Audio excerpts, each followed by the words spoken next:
Гэтэл зарим нь өөрөө араар тавиад яваад байгаагаач мэдэхгүй араар тавиад байгаа. Хамгийн их ганцаардсан хүн хамгийн их инээдэг гэж. Нөгөө эмэгтэйд бол орондоо ороод секс хийх нь ашиглаж ам шиг санагдав. Залуучуудыг одоо байгаа гэр бүлүүдийг хэрвээ ийм алдаа байгаа бол энийг болооч энэ бол амар хор хохиролтой сүлдэн засахад хэцүү байдаг гэдгийг би үүгээр хэлмээр байна.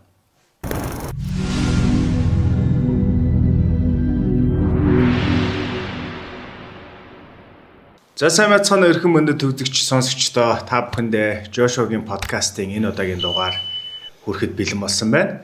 За манай подкаст маань зөвхөн YouTube, social сувгуудаар та бүхэнд хүрэхээс гадна 3 радио станцаар бас зэрэг хүрч байгаа. Тэгэхээр сонсогчдоо бас энэ өдрийн мэндийг хүргэе. Нийслэлийн радио, мэдээллийн радио болох 88.8 радио. За Эрдэнэт хотын Эрдэнэтийн дуу хоолой, Дархан хотын Эхлэл радиогоор та бүхэнд хүрч байгаа. Дархан хотынхондоо, Эрдэнэт хотынхондоо энэ өдрийн мэндийг хүргье. За ингээд өнөөдрийн маань дугаарт маш чухал сэдвээр нэгэн эрхэм зочин маань хүрэлцэн ирсэн байна.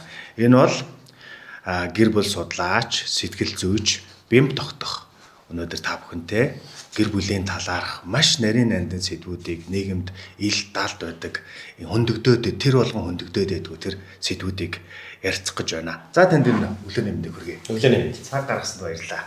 Баярлалаа. За ажил төрөл сонь сайхан юу вэ сүүлийн үед?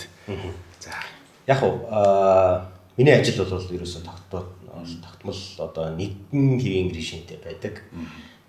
Тэгээд хүмүүсүүдтэйгээ уулзалт хийн. Ер нь л яг эмчилгээ хийж байгаа ажил. Бэмб тогтох сэтгэл зүйчийн хувьд бол гэр бүл судлаач гэдэг талаас нь хүмүүс бол маш сайн мэдж байгаа. Олон дагагчтай энэ пэйжүүдтэй followers одоо нийгэмдээс үзүүлэх нөлөөлөл өндөртэй сэтгэл зүйч гэж миний хувьд боддог. Тэгэхээр одоо энэ гол сэдв рүүгээ хоёлаа орцгоё. Салт гэдэг бол одоо энэ хосуудад маш их түгээмэл тохиолддог. Ер нь л хүн болгон л амьдралдаа нэг удаа салаад үзсэн байдаг баг. 98%. Тэ. Зарим аттай хүмүүс бол анхныхаа хайртаа суугаад гоё явцсан байдаг шүү дээ, тэ. Тэгэхээр 98 хүн төрлөختний 98% нь тэр салалт гэдэг зүйл тохиолддог юм бол их бага хэмжээнд анхныхаа хайраас салах салалт 3-4 хүүхдийнхээ ээжээс 10 жил 20 жил нөхрөөс тэ ингээд танилцсныхаа дараа салах салалт аль нь хүнд өвдөлт өгдөг тэ.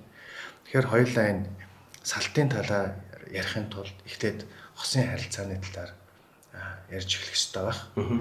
Тэгэхээр одоо энэ гэр бүл болно гэж үндсэн суурь ойлголтыг нь хоёулаа яриа л да. Үерхлийн дараах гэр бүл болох тэр суугаагүй ч гэсэн хурмаа хийгээгүй ч гэсэн бид хоёр гэр бүл болчлоо гэдэг энэ ойлголт хаанаас эхэлтэй? Яг наадхан дээр ч юм бол маш олон хүмүүс төрөлддөг.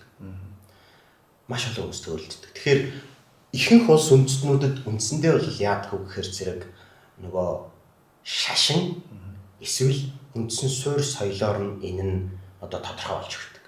Тэ? За одоо жишээлбэл одоо ингээд кинонууд дээрээс ингээд харж хахад пропоз хийгээд одоо натаа гэрлээч гэдэг одоо өвдөг сүгдөөд одоо бөгж өгж байгааг бол албан ёсны одоо гарын гуйлаа, амьдралын гуйлаа тэ гэж үзээд тэрийг зарим нь бол одоо гэрлэлт гэж үздэг. Зарим нь бол одоо хурмын ордонд очиод гэрэлтэй батлуулаад тэ ийм гэрчлэгээ авахыг гэрлэлт гэж үздэг. Зарим нь бол хүүхэд гаргахыгаа гэрлэлт гэж үздэг. Зарим нь хамт амьдэрсэн цагаасаа эхлээд гэж үздэг тэ. Азтай төрөний чиний дурдсан нөхдүүд бол одоо анх харсан цагаасаа дурлсан цагаасаа эхлээд гэж үзэх жишээ нь. Тэгэхээр өнөөдөр бол яг Монголд энийг тодорхой болгоод бариад нийтээр хүлээн зөвшөөрсөн тийм одоо үнд зүйл морал номлол одоогор бол байхгүй. Тэгэхээр энийг бол хүн болгон одоо өөрөөсдийнхөө бодож байгаагаар хийж байна. Би зүгээр л нэг энгийн жишээ хэлье. Өчигдөр миний өрөөнд 27-тай 30-тай хоёр залуу гэр бүл анхныхаа хүүхдийг хүлээж байгаа. Ерөөхдөө 7 жил болсон хамт амьдраад нэг 3 жил болж байгаа хамт амьдраад. Гэтэл нөхрийн хувьд бол бид хоёрч аль хэзээ гэр бүл болцсон шүү дээ тий. Тийм учраас би яг нэг гэр бүл болцсон гэдэг утгаараа энэ асуудалтай гэж хандж байна. гэж ярьж байгаа. Бүсгүй хувьд бол бит хоёр гэр бүл болоогүй байгаа. Би чамд yes гэж хэлээгүй байгаа. Дэрэгдэн тэгж байгаа тийм гэж хэлээгүй байгаа. Тэгэхээр юм аль биесээр баталгаажж ижил би одоо жинхэнэ энэ хүүхдийн тухай ер нь ирээдүйн амьдралынхаа талаар одоо уул суурьтай амьдралынхаа партнертай ярьж байгаа юм шиг чамтай ярих болно гэж байгаа юм. Ийм ойлголтын зүрх гарч ирж байгаа. Тэгэхээр бид нар бол энэ бол одоогор бол маш одоо diverse амар олон солонгорцсон байгаа. Зүгээр би хүмүүсүүдээс буцаагаад надаас хүсэж байгаа энэ асуултанд би асуултаар хариулмаар байна. Монголчууд 19-р зуунд одоо хамгийн наадлын хэлэлд 19-р зуунд 1800 онд гэрлэлтэй аль хурмын ордонд аль дүүрэг дээр очиж батлуулдаг байсан юм бэ? Ер нь гэрлэлт гэдэг энэ зүйл энэ үнцэн хизээ юугаар эхлээд яаж дуусах юм бэ? Би мэднэ. Миний одоо ажлын практикийн туршлагаар сална гэж дайрсаар хагаад салаад тэгээд гэрлэлт цуцалсны гэрчлэгийг нэг юм муухай жижигхэн хөх үнэмлэх байдэн штэ. Тэрийг тухайн үед бол тийм үнэмлэх байдаг байсан. Одоо гэрлэлт цуцалсны гэрчлэгээ гэж. Тэрийг авчаад шүүхийн гадаа хойлоо гів гинт нөгөө юу хийснэ одоо мэдрээд мэдэх нэг өөр. Тийм яг хүлэн зөвшөөрөх мэдрээд амтлаад анхны яг заавдаас авчлаа шүү дээ. Тэгээд хойлоо уйлж нилээн сууж ийсэн аа. Нөгөө хөрөө урж хайчаад тэгээд буцаж гэртээ очиод зүгээр амьдарч байгаа хүмүүс үү? Хүмүүсүүдтэй гэр бүлтэй ажиллах маш гоё шүү дээ. Маш гоё шүү дээ. Вау. Тэгээ буцаад эвдрээд амьдарч байгаа юм. Тэр нөгөө байхгүй болж байгаа нөгөө хүнийхээ орон зайг яг мэдрээд ингээд дотгошоо орж шүү дээ. Тэгэхээр мэдэх хоёрын амтлах чинь өөр байхгүй юу? Тийм байна. Энэ салтын сэтгэл зүйг ер нь одоо онлайн төвшөнд яаж тайлбарлах юм бэ? Хүн хосууд саллаа. Тэр салтын дараах сэтгэл зүйг. Энэ бол маш хүнд цохилт. Маш хүнд цохилт. Тэр гэрлэлтийн шийдвэрт хэр зэрэг зориулалт гаргасан байсан бэ гэдгээс хамаарат буцаад салалтанд сэтгэл зүйн хувьд хэр зэрэг бэлтгэсэн бэ? Салах процесс хэр зэрэг эрүүл явагдсан бэ? Гэх мэтлэн аюул олон зүйлүүдээс хамаарат салтын дараах сэтгэл зүй тэр хэмжээгээр гомдолтой, хохиролтой, өвчтэй, шарахтай болж хоцордог.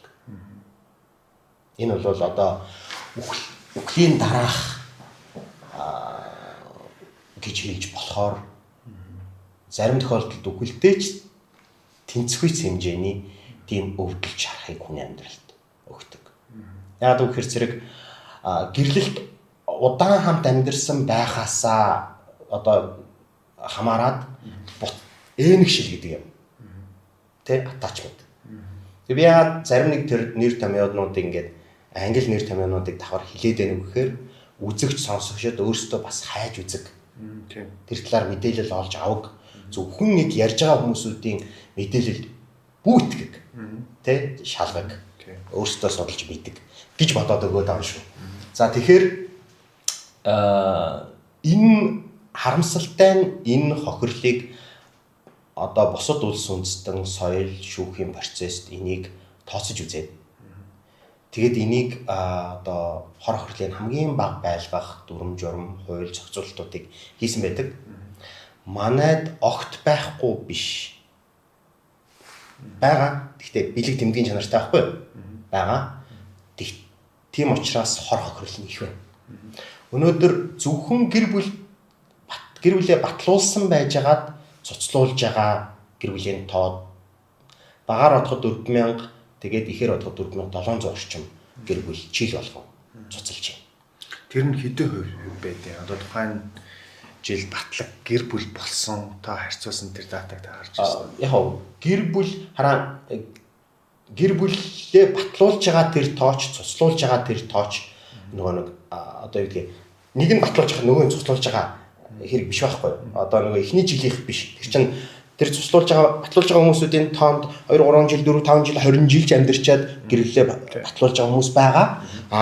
Цуцлуулж байгаа хүмүүсийн дунд үнэхээр одоо тий 1 жилч болоод цуцлуулж байгаа хүмүүс байгаа. 4 5 жил болооч байгаа.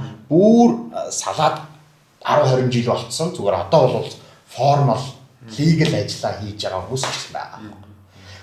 Тэгэхдээ ерөн зүгээр Монгол улсад жилд ойролцоогоор нэг 15-аас гэрлэлт өндөртэй жил бол 16 орчим мянган гэр бүл батлуулдаг. Нөгөө талд албан ёсоор гэр бүл цуцлуулж байгаа тоон л миний түрүүний хэлсэн 4-4.7 мянган гэр бүл. Гэтэл энэ зөвхөн салалтын яг жинхэнэ тоо биш. Биш тийм. Би саяхан одоо араар тавилтыг даван туулах хөтөлбөр анх удаа Монголд боловсруулад батлуулсан.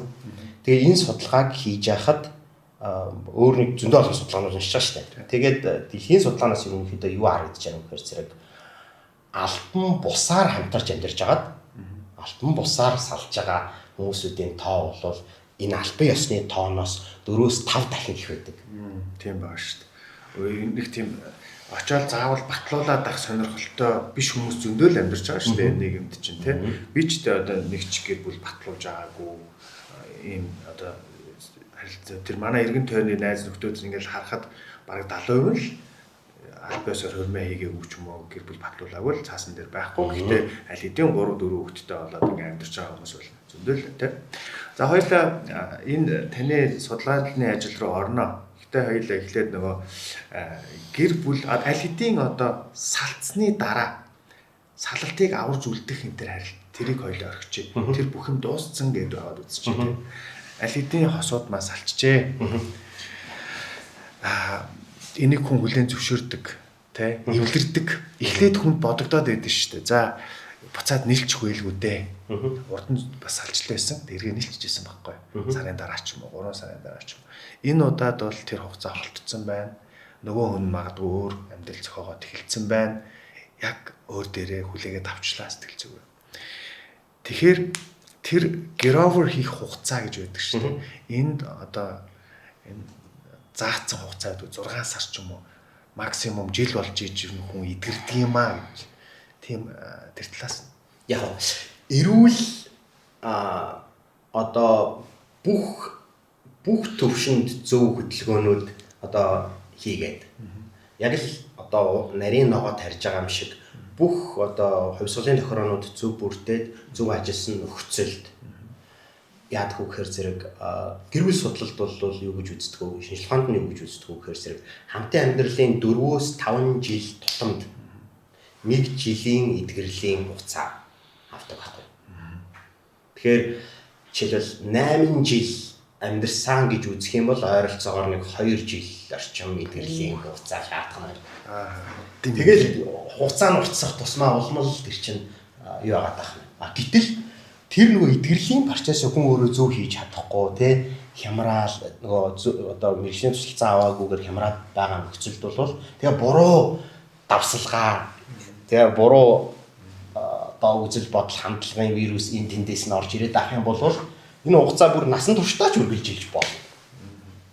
Тэр хүнийг мартах аргууд байдаг штэ. Тэгвэл зарим хүмүүс ямар арга ашигладаг вэ гэхээр өөр хүнтэй ирэхэд эхэлчихдэг. Хайргүй байсан ч хамаагүй. Зүгээр нэг ямар ч хүний бүсгүй хажууд, залуу хажууд ингээд холоос анаал вэж идэг хүн байт юм байна л да. Тэгэл ингээл нөгөө урт хугацаанд 5 жил, 6 жил хүнтэй амьдарч байгаа ч юм уу, өргөж байгаа ч юм уу саллаа. Маш том орон зайгаар дутагдсан тэр хүн сэтгэл зүйн хувьд тийм үү, энергийн хувьд. Тэгсэн чинь дэрэгдэн нэг ингээл хэцүү үед нь байгаа л шүү дээ. Сайн найз байсан. Сайн найз ч юм уу, ямар ч юм те. Тэр хүнтэйгээ ингээд уулзаадчгүй бол шинэ харилцаанд ороод өмнө хүнээ мартдаг арга байдаг. Энэ зөв юм уу буруу юм? Өвчнөөр өвчнийг эдгэж болох уу гэж асууад байгаа. Болохгүй. Тийм. Тэгэхээр тэр эдгэрлийн процессыг одоо жишээлбэл чи сая мартна гэж ярьж байна л да. Яг үүндээ Альцгеймер л тусчаагүй бол хүн ямар ч үйл явдлыг тэг том салалт битгий хэл амьдралыг нь сүрүүлсэн салалт битгий хэл бага ангидаа тэг нэг хойно суудаг байсан найз нь юу гэж өөрийг нь шоголдог те бүлий хийдэг байсныг хүртэл хүн мартдаггүй шүү дээ. Жижиг хүмүүс айгүй болон тохиолдол хүмүүс тэгж ярьдаг. Жижиг юм уу? Яг тэ жижиг юм. Гэсэн хүртлөө санаал байдаг. Яа зөв байдлаар тэрийг процесс хийхгүй байгаа нөхцөлд яг одоо нэг пластик хүний ходоодонд хуунцар хүний ходоодонд ороод одоо боловсруулагдахгүй байгаад байдагтай адилхан тэр зөвөр боловсруулагдаагүй сэтгэл хөдлөлүүд, шархууд хүний сэтгэл зүйд шарах байсан, хүндүр байсан хിവэрэл яваад байдаг. Тэнгод би өнөөдөр чамаас ийм шарх авчлаа гэж бодъё те. За тэнгуудаа эргээд яг ижилхэн одоо нөхцөл байдалд орохороо энд overreaction хийдэг.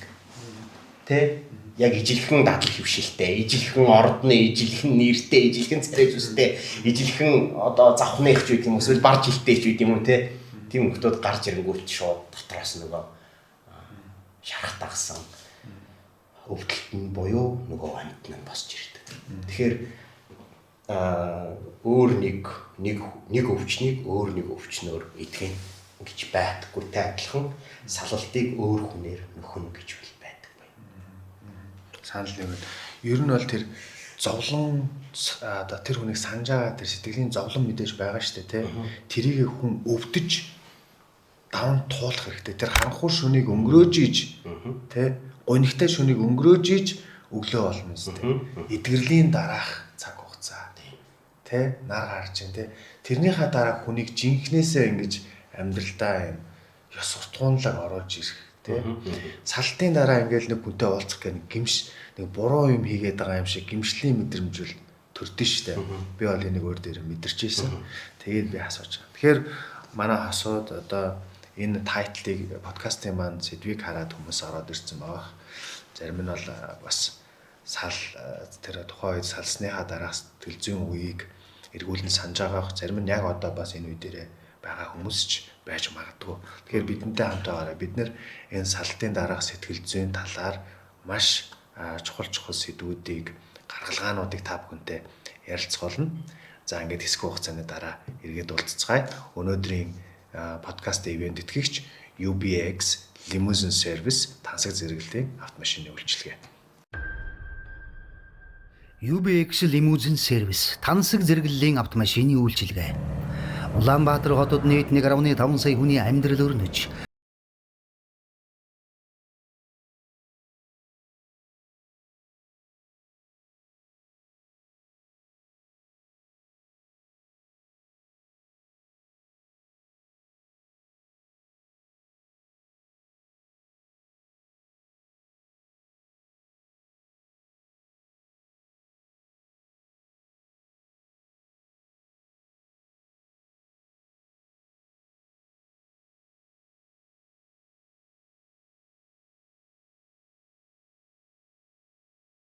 яаж мэдхв? Тэмдэглээд аваарай. 72 44 77 61. UBX Limousine Service. За ингээд өнөөдөр манай Joshua's podcast-ийн episode 8 дээр гэр бүл судлаач, сэтгэл зүйч бям тогтох ах маань хүрэлцэн ирсэн байна. Тэгээ бид хоёр өнөөдөр бас салтын дараах сэтгэл зүйн энэ маш чухал сэдвээр ярилцж байна. Сая хэлсэн нөгөө хүнээр идгээдэггүй гэдэг. Тэгэхээр ерөн зүгээр яг энэ подкастыг сонсож байгаа, үзэж байгаа хүмүүсүүд нэг зүйлийг ойлгосоо гэж хүсэж байгаа. Хүн амьдралд хэрвээ буруу ойлголттой, буруу хүлээлттэй байвал зовхон их. Тэгэнгუთ одоо жишээлбэл нөгөө хүн ганцаардж штэ. За салчлаа. Одоо ганцаардж. Тийм. Санаж өвдөж байна. Тэгэнгუთ эннээсээ цухтагаад өөр нэг хүнээс одоо togetherness гэж ярьдаг, хамт байх, acceptance гэж ярьдаг, хүлээж авах, validation, хүлээн зөвшөөрөх тийм. тэр одоо сэтгэл мэдрэмжүүдийг авахыг хүсээд идэг байхгүй. Тэгээд өөр хүнтэй холбогддог. Буруутах арга байхгүй.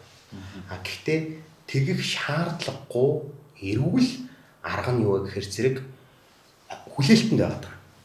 Тэгэхээр хүлээлт нь юу гэхээр зэрэг гэр бүл болох. Би ер нь өөрийнхөө амьдралыг төлөвлөхдөө би аз жаргалтай амьдрна гэж битгий төлөвлөж байна. Би аз жаргалтай амьдрна гэж битгий төлөвлөв. Битгий тэгж төсөөл. Гэр бүл болохдоо би аз жаргалтай одоо гэр бүл байгуулна гэж битгий төсөөл. Битгий тэгж бод. Яг тэр энэ буруу төсөөлөл. Одоо миний үзэл хандлагаар бол энэ маш буруу. Тэгвэл эрүүл нь юу юм бэ гэхээр зэрэг, зөв нь юу юм бэ гэхээр зэрэг би хүн шиг эрүүл амьдралаар л амьдрий. Хүний үзэж туулах болгоныг би үзье, тий? Тэрийгээ би эрүүлээр давъя. Би өөрөө бие махбодын хувьд ч, сэтгэл зүйн хувьд ч, харилцааны хувьд ч, санхүүгийн хувьд ч, сексийн хувьд ч гэсэн би эрүүл бай. Би гэр бүл болохдоо яах вэ? Би эрүүл гэр бүлийг бүтээе. Амар романтик гэр бүлийг биш. Яг л романтизмаар амьдрал явдаггүй. Тэ? Реалистик жоохон бодит бай. Тийм шүү дээ, тийм үү? Дандаа бидний одоо ингээд манайхан ч одоо залуу үндэстэн шүү дээ, тэ? 75 орчим хувь нь 35-аас доош насны залуучууд. Тэнгуут энэ залуучуудад юу хүрч яах гэхээр зэрэг кино, реклам, одоо ийм жижигхэн контентууд л айгүй хүрч байгаа. Тэнгуут энэ контентууд чинь амьдрал биш байхгүй юу? Энэ контентууд дээр дандаа аз жаргалтай байгаа. Одоо төрс өдрийн малгай өмсцэн, торт үлээж байгаа, цэцэг барьж байгаа, нэг хүнийг тойруулаад зүрхийн хэлбэртэй бензин асаацсан, тэ энэгээр амьдралыг энэ амьдралын аз жаргал юм байна гэж төсөөлөд байгаа байхгүй да. Тэр чинь айгүй олон удаагийн зовлон, олон удаагийн нойргүй хоналт, тэ олон удаагийн сэтгэл өвтгсөн, төвчээрээ барьж зуусан тийм ярилцлагуулын дараа л тэр аз жаргал гэдэг юм чинь хэсэгхэн зурал ирдэг болохоос биш. Дандаа өдөр болгоо аз жаргалтай амьдэрдэг гэж. Өдөр болгон цэцгэн донд тий. Цэцгэн донд ялаараад тий. Цагаан дэвсгэр дааванд ингээл тий. Цэцгийн дэлбээ хасгацсан тий. Наа хасаагаад өдөр болгон тийм гэж явах байхгүй. Тэгээд үлбэр галзуурд өстэй. Амар юм. Тийм залуутай уучраа наажхгүй тий.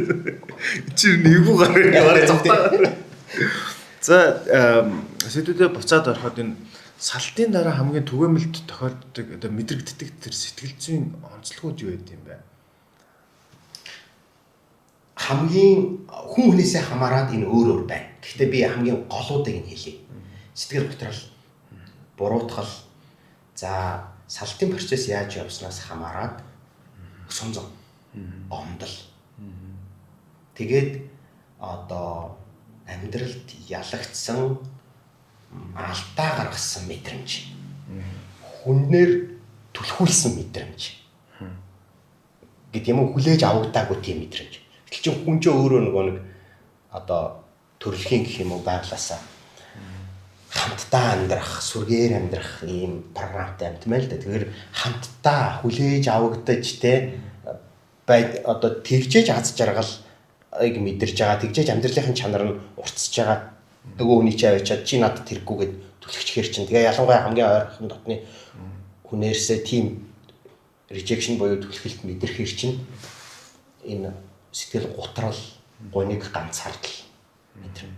Тэнгуут тэрийг нөгөө хувийн зан шин ямар байхасаа хамаарат зарим нь чимээгүй мэдэрнэ, зарим нь үгүй контр үйлдэл хийж эхэлнэ те. Харин ч би олуулаа байгаа гэж нөгөө хааж гарч гаралцсан хүмүүсүүдтэйгээ найзууд дээр л очт юм шүү дээ тий. Ер нь бол нэг юм үг байдаг штэ. Хамгийн их ганцаардсан хүн хамгийн их инээдэг гэж. Тий. Эсрэгээр нь сэтгэл хөдлөлийн мэдрэмж эсрэгээр нь илэрхийлж штэ тий. Тэмцээд байгаа байхгүй тэр чинь. Хамгийн хийж болохгүй үйлдэлүүд. За яг одоо салцсан байгаа хүн чи сэтгэл зүйн одоо нөгөө яг танаас өмнө сайн хэлдэг ганцаардсан байна. Насарсан байна. Маш том орон зайн, сайн найз нь хосууд гэдэг чинь бас сайн найзууд байдаг. Бүх юмаа ярьдаг те. Амьдралын хамтрагчаа алдсан байна те. Маш том орон зайн, маш ганцаардал мэдэрч байна. Энэ үедээ, энэ хэцүү үедээ юу хийж болохгүй вэ? нэг том юм. Ер нь бол хүмүүс тэрийг баг ярьдаггүй. Гэхдээ тэр чинь ярьдаггүй, мэддэггүй ярьдаггүй болохоос биш тэр гашуудл байдаггүй гэсэн үг биш аахгүй. Хүн чинь өөрөө юугаар амьдрдгийг гэхээр зэрэг хүн найдвараар амьдрдаг. Маргааш ингэж. За дараагийн удаа засчих. Ирэх наадмаар ирэх жил ирээдүйд хүн чинь найдвараа тавьж итгэл найдвар тавьж амьдарч байгаа байхгүй. Гэтэл хүн өнөөдөр ямар байх нь хамаахгүй ирээдүйд би энэ хүнтэй ийм ирээдүйг бүтээе. Ийм легаси үр хөвгтдээ үлдээе те. Ингэж жаргаж сууя. Энэ хүний инээмсэглэл баяр хөөртэй байгааг би ингэж харъя гэсэн ийм итгэл найдвар. Тэгээ өөрөө бас би тиймээрээ мэдрийч гэдэг юм те. А гэтэл нөгөөх нь байхгүй болчингууд нэг үгээр хэлбэл ирээдүйгүй найдваргүй болчихж байгаа. Тэрнээсээ болоод сэтгэл готролд ороод байгаа. Хамт хийн гэсэн, төлөвлөсөн, хүрнэ гэсэн, бүтээн гэсэн амьдрал нь байхгүй болж байна. Тэгэхээр маргаашийн өдрийг үзмээргүй юм шиг тий. Эрүүл сайн байж амьдралаа авч явмааргүй юм шиг. Готормаар тий. Хүн заримдаа юм хийх гэж байгаад болохгүй болчихгоо дурайцдаг шүү дээ. Тийм хандлага л амьдрал дээр өөрийнхөө бүх амьдрал дээр гаргаж байна. Тэгэхээр хийж болохгүй одоо хандлагууд гаргаж болохгүй зан чанарууд гэж байна л да. Өөрийгөө өсөр хаях. Төрж байгаа мэдрэмжинд их таалтах. Өөрийгөө өсөр хайна гэдэг нь одоо ингээл тоохгүй, өөрийгөө ингэж анхаарахаа болоод хитэх хийдэгч гэдэг юм уу те. Эсвэл нөгөө ус мүсээд суулахгүй, ингээ нэг өөрийгөө бүр ингээ доор тавьсан байдаг ч тавцсан. Бүр нэг юм доош орцсон гэж ярьдаг. Өөрийгөө зүгээр л хайчдаг байхгүй. Тэр ч болохгүй юм байна. За өөрийгөө хайж болохгүй. Ер нь бол айгүй олон тохиолдолд хүмүүс муу байснаасаа болоод биш. Өөртөөгөө буруу харилцснаасаа болоод бусдад хаягддаг шүү. Тэгэхээр жишээ нь би тэгжсэн. Өөрийгөө хүлээж авч өөрийгөө хайрлаж чадахгүй байгаа хүн бусдыг ер нь хайрлаж чадахгүй да. Өөрийгөө хайрлахгүй байгаа бол бусд нь таныг хайрлах уу да. Тийм биз? Тийм. Өөрөө амьдралд шунан дурлах тэр гоё шунал, эрүүл шунал, амьдралын шунал, мөнгөний биш. Амьдралын шунал байхгүй байгаа нөхцөлд хүн тантай хамт тэр амьдралыг туулъя гэдэг хүсэл мөрөөдөл тэр хүнд найдвар төрхүү дээ. Нэн эргэлзээтэй. Тийм. Тэгэхээр би харийн төслийг одоогоос 15 жилийн өмнө 10 жилийн өмнө хийдэг байхдаа болвол нэг үгийг нэг үзэл санааг хэтэрхийх номлодог байсан. Залууч байж, зовлон үзээгүйч байж, тэ хүн тэгэхээр нөгөө нэг дөрөв мэдэх нэг өөр, мэдрэх нэг өөр гэж ярьсан шүү дээ. Мэдрэх жишээлбэл намайг одоо салтын талаар өөрөөр харах, гэр бүлийн талаар өөрөөр харах, эмэгтэйчүүдийн талаар, эрэгтэйчүүдийн талаар өөрөөр харахад хүргэсэн. Хүүхэд хүмүүжлийн талаар өөрөөр харахад хүргэсэн. Мөнгөний талаар өөрөөр харахад хүргэсэн. Жишээ нь би харилцааг хийж байхдаа хүмүүст юу гэж одоо ойлгуулахыг хүсдэг байсан гэхээр салалт бол шийдэл биш ээ гэж одоо түлхүү ярьдаг байсан.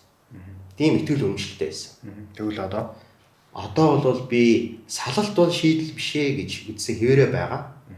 Гэхдээ салалт бас суйрлж биш ээ гэдэг зоосны нөгөө тал гарч ирсэн байхгүй. Тэгэхээр одоо бол би салалтын талаар өөрийгөө нэг алтан зоостой хүн гэж өөрийгөө боддог. Салалт бол шийдэл биш. Нөгөө талаар салалт бол суйрал бас биш. Маргааш ус байгаа шүү тийм. Тэгэхээр өөрийн чинь хайрлаж байгаа зөндөө олон хүмүүс байгаа.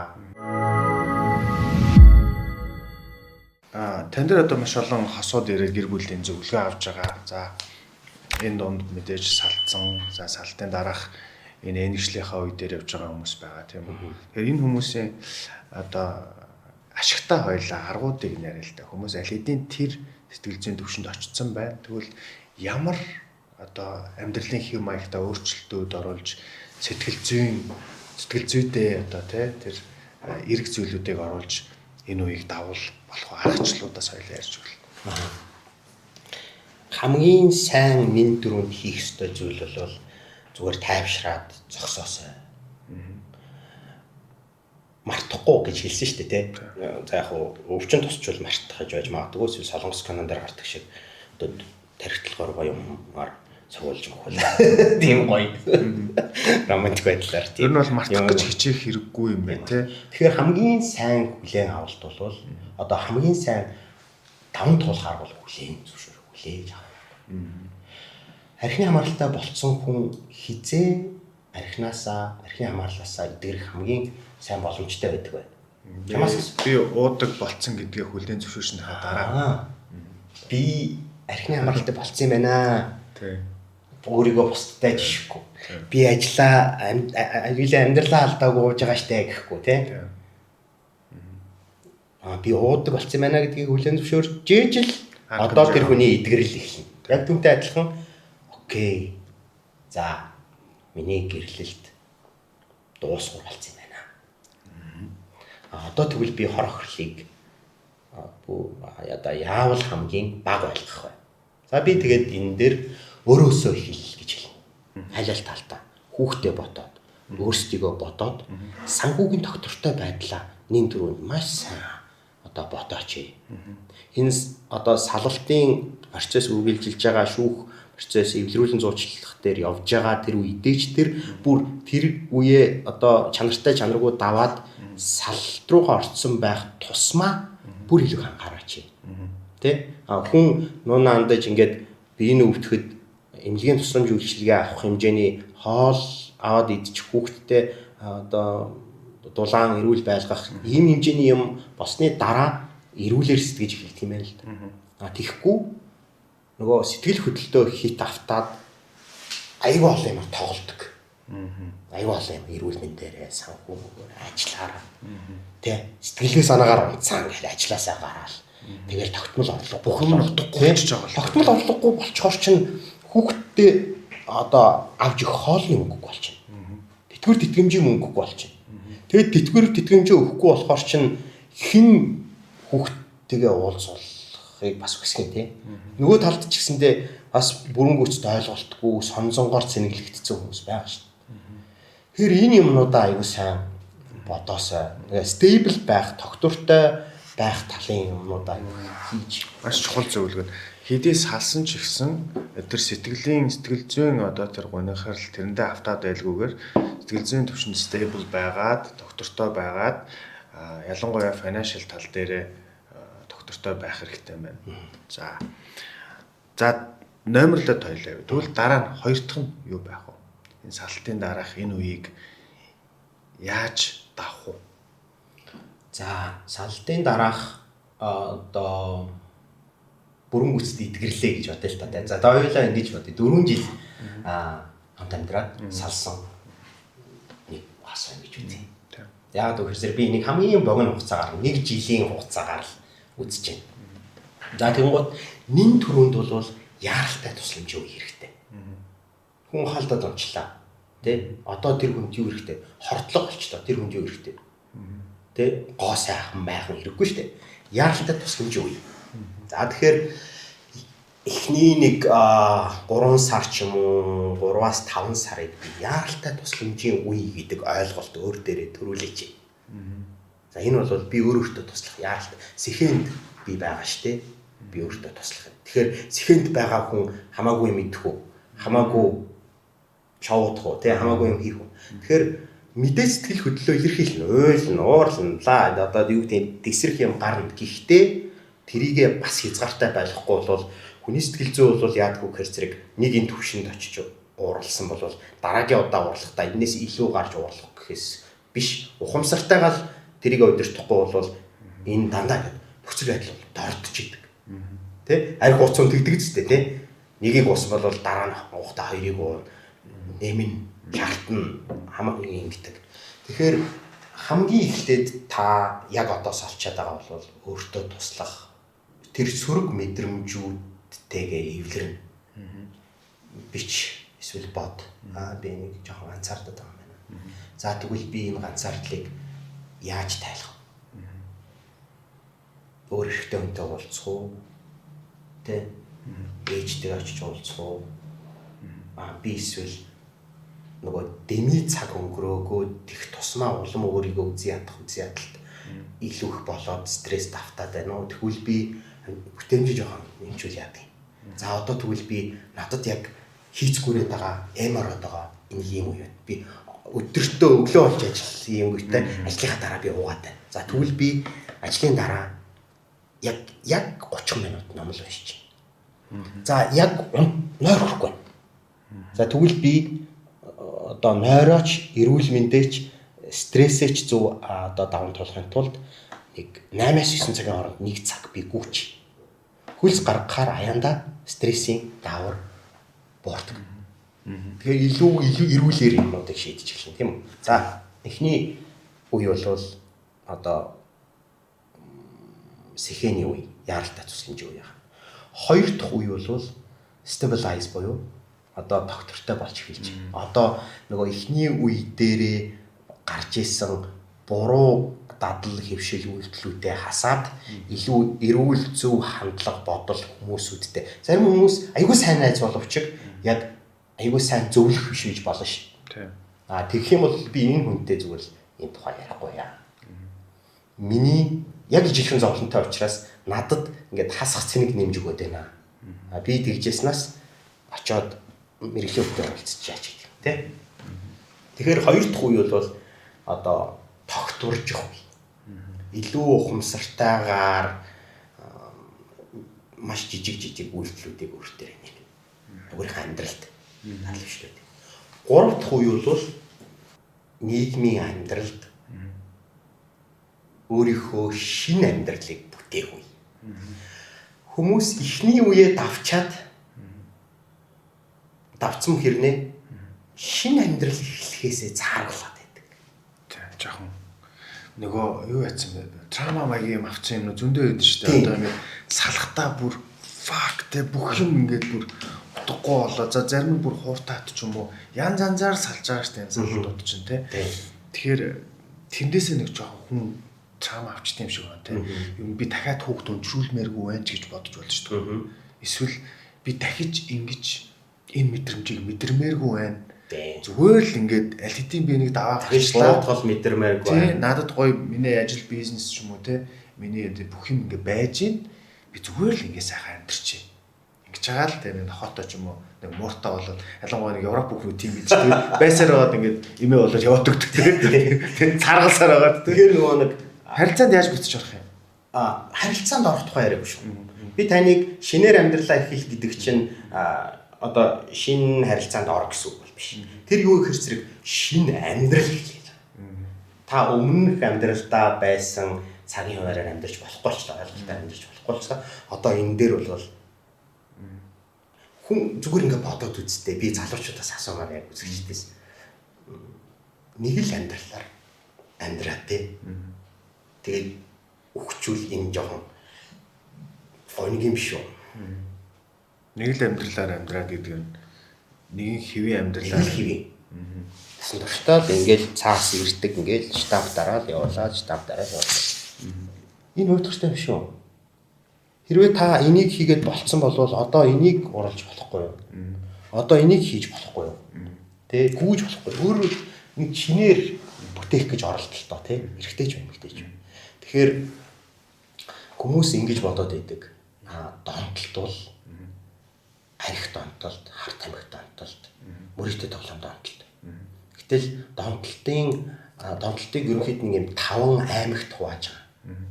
Тэрний нэг нь болохоор зэрэг үзэл хандлага. Баггүй юу? Үзэл хандлага. Тэгэхээр юм л болохоор өөрийгөө өвддөг. Юм л болохоор бусдад өс сандаг. Ууралдаг, тий? Юмыг сөргөөр хардаг. Дандаа л бусдыг доромжилдаг. Тэгжээж өөрийгөө жоохон арай дээрв гэж мэдэрдэг те бусдаа өөрийгөө дандаа харьцуулдаг. Энэ хандлага буруу зам үйлүүдэд хандлагуудад мэдрэмжүүдэд донтдог гэдгийг хүмүүс мэдээдгүй. Тэгээ харах юм бол манай нийгмийн ихэнх нь асуудалтай болж байгаа юм. Тэгэхээр би таныг өөр дээрээ тэр ихний 1-р үе дээр одоо тэр яаралтай тусламжийн үе дээр одоо өвдөлтийнхөө хэмжээгээр өөр дээрээ илүү бодож үзээч. Худлаа хуйлаад ахын оронд би үнэхээр хажуудах хүнээ боддггүй хүн байсан юм байна. Би зөөлөн үг хэлж чаддгүй хүн байсан юм байна. Би ивээр ярилцаж чаддгүй хүн байсан юм байна гэж гашуудаач. Тэгээд хоёр дахь тэр үе дээрээ би танд 3-4 сар өгч штэ. Хоёр дахь үе дээрээ болвол би таныг одоос нөгөө тогтворчих тэр үе дээрээ илүү яг тэгвэл би юу гэдэг хүнтэй ярилцах ямар хичээл сурах уу? Ямар найзтайгаа би илүү нийлэх үү? Ямартай нийлэхгүй. 3 дахь үе дээр би таныг шин ам нэгэд ярихтаа хүнтэй ивэ болдог. Хүнд шаардлага тавихтаа ийдэг конструктив аргаар одоо барьж байгуулах аргаар хүнд нэг шаардлага тавьчихдаг. Хэрүүл хийдэггүй маргаан хийдэг. Маргадаг те мэтгэлцдэг. Хэрүүл бол биш. Ийм одоо шинэ хүнийг бүтээгээч. Тэрний дараа нийгмийн амьдралд оролцоод явах. 4 дахь үе шат нь бол нийгмийн амьдралд идэвхтэй оролцож эхэлж. Нөгөө шинэ хүнийхээ дүрээр тэр шинэ хүнийхээ дүрээр идэвхтэй оролцоод явж итэл одоо тэр донд нь одоо юу гэдгийг амьдралын хань найз бүсгүй залуу тийм хүмүүс орж ирвэл окей шүү дээ. Тэгэхээр яг одоо энэ Монголд байгаа хосууд маань салаад байгаа шалтгаануудыг тань дээр бол маш олон хүмүүс ирж гэр бүлийн зөвлөгөөнүүд авч байгаа тий. Таны өнцгөөс хоёулаа нэг статистик яриад яах вэ? Яг танд тохиолдож байгаа таны өнцгөөс харж байгаа дээр салж байгаа шалтгаануудын дийлэнх нь юу вэ? Би зүгээр шууд тоочч. За гэр бүлийн боловсралгүй байдал, сэтгэл зүйн боловсралгүй байдал,